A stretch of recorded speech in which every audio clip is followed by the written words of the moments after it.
Donc, petit FAQ. Voilà, aujourd'hui sur la diète, je reprends un peu les petites questions. Quand je mettais les boîtes à questions sur Insta, je reprends la proportion, on avait pris des questions sur l'entraînement. Cette fois-ci, on va prendre des questions sur la diète. Première petite question, quoi manger après un entraînement? Je dirais une source de glucides et une source de... Dis-moi. Oui, sans souci. Tu vas devoir passer en vidéo. Ça, on ne fera pas. Donc, quoi manger après un entraînement? Une source de glucides, une source de protéines forcément, et de préférence quelque chose de facilement digérable. Alors, il y avait une question aussi, pourquoi manger des céréales? Bon, je vais mettre les deux en une. Les céréales, c'est quelque chose de facile à digérer, de bon. Donc, en prise de masse, jamais de souci de manger. Par rapport au fait que c'est bon et facilement digérable. Moi ici, je préfère la crème de riz par exemple. Donc là, c'est quelque chose, comme j'avais déjà dit dans la vidéo précédente, un bon apport en glucides, un bon apport en protéines. Tu me casses les couilles, je suis là. Un bon apport en protéines et glucides facilement digérable. Donc, optez pour quelque chose de facilement digérable, je dirais. Combien de calories en prise de masse? Je dirais que c'est variable, mais on va tourner entre 5 6 000 maximum, mais je dirais plus, ouais, 5, 5,5, quelque chose comme ça. Je pense que pour moi, 100 kilos. Ah ouais, putain. 100 kilos, 5000, 5500. J'ai pas trop de mal à les ingurgiter et je peux tenir ça sur du long, moyen terme, donc pour moi, c'est idéal. Comment t'organises-tu pour tes repas? C'est une question qui revient souvent par rapport à mes clients aussi qui ont parfois du mal à s'organiser. Euh, Moi, il faut savoir qu'en général, je travaille 2 à 3 jours, puis j'ai un jour de pause, puis 2 à 3 jours, puis j'ai un jour de pause dans mon boulot au shop. Les coachings, je travaille un peu tous les jours. Mais donc, en général, le dimanche, je prépare pour le lundi, mardi, mercredi. Et le mercredi, je prépare pour le jeudi, vendredi, samedi.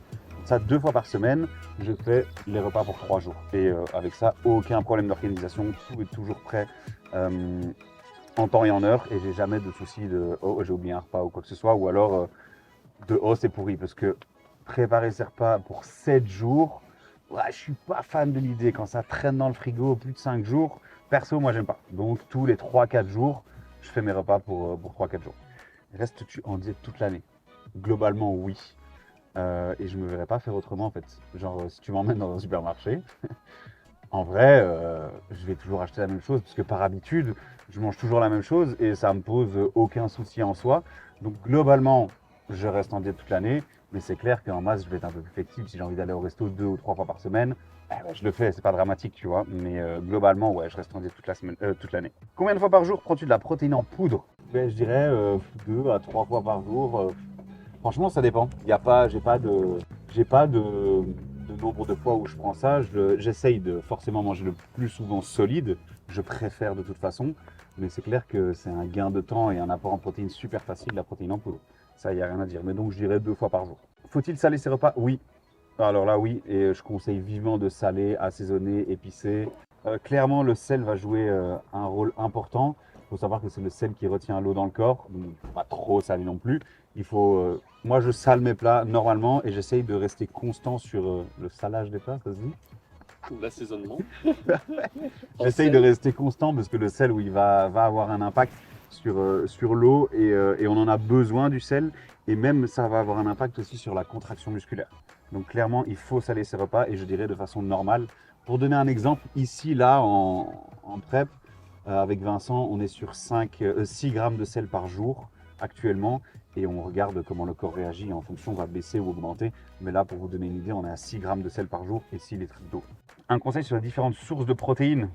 Ah, euh, je dirais aller au plus simple, hein, mais clairement, moi, je varie mes sources de protéines. J'aime varier et je pense que c'est judicieux de varier entre le poulet, le bœuf, les œufs, le saumon, le poisson blanc. Je pense que c'est le conseil que je peux donner, c'est varier vos sources de protéines, pas toujours prendre la même chose, clairement. Les glucides le soir font grossir. Je dirais absolument pas dans le sens où c'est le total calorique qui va importer sur la journée pour si vous allez grossir ou non. Mais j'ai mis une réserve sur le fait que moi, personnellement, je préfère ne pas manger de glucides le soir dans le sens où j'en ai pas forcément besoin et je me sens plus léger du coup le matin quand je me lève. Donc je préfère ne pas en manger le soir. Mais clairement, c'est pas parce que vous allez en manger le soir que vous allez grossir. Clairement. Faut-il manger obligatoirement des fats, des graisses? Oui. Oui, clairement, c'est très bon pour votre corps et surtout pour votre système hormonal. Si tu ne manges pas de fat du tout, ton système hormonal il va tourner à moitié. Donc clairement, c'est vraiment pas judicieux d'enlever tous les fats. Je dirais qu'une diète normale, on tournerait autour d'1 gramme par kilo de poids de corps. Donc moi qui fais 100 kg, en masse, en général, je suis autour de 100 grammes de fat par jour. Comment faire une bonne sèche? Si je pourrais donner un conseil là-dessus, allez progressivement. Ça sert à rien de couper les glucides d'un coup, de descendre trop vite. Vous allez vous cramer. Donc clairement, je pense que la progressivité, si ça se dit, la progressivité, c'est une bonne chose et je pense que ce serait le secret d'une bonne sèche pour conserver un maximum de masse musculaire et éliminer le gras. Et la dernière, cheat-tu régulièrement. Je pense que si ça tenait qu'à moi, je cheaterais tous les jours. Je suis un mangeur de crasse à la base, mais clairement, cheat-tu régulièrement, bah non. Au final, non, parce que quand je suis en masse, j'ai tellement à manger que j'ai pas forcément envie de cheater et de manger plus.